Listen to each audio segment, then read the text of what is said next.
দুইটার সময় তওবা করে লাভ নাই। একটা হচ্ছে মৌতের যন্ত্রণা শুরু হয়ে গেলে, মৃত্যুর যন্ত্রণা শুরু হয়ে গেলে আগে পা থেকে শুরু হয়ে আস্তে আস্তে গলার দিকে আসে। হাদিসে যেমনটা এসেছে, সূরা ওয়াকিয়ার মধ্যেও আছে যে পায়ের দিক থেকে যন্ত্রণা শুরু হয়ে আস্তে আস্তে আস্তে আস্তে এই গলার দিকে আসে, এবং আত্মাটা গলার এখানে যখন চলে আসে, এখান থেকে মালাকুল মউত আত্মাটাকে নিয়ে চলে যায় এবং চোখ দিয়ে তাকিয়ে থাকে মানুষ। রুহটা চলে গেলে মানুষ চোখ দিয়ে তাকিয়ে থাকে, দেখবেন এই কারণে মৃত ব্যক্তি তাকিয়ে থাকে, চোখ খোলা থাকে। এবং তখন আসমান থেকে সিঁড়ি নামিয়ে দেওয়া হয়, ওই সিঁড়িতে করে আত্মা চলে যাচ্ছে, ও তাকিয়ে দেখে যে আত্মা চলে যাচ্ছে।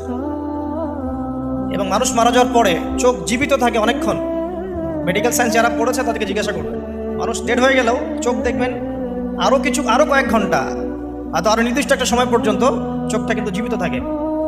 এই জন্যে চোখ বন্ধ করে দিতে হয়। যাই হোক, যেটা বলছিলাম যে মৌতের যন্ত্রণা শুরু হয়ে গেলে তওবা করে লাভ নাই, তওবার দরজা বন্ধ।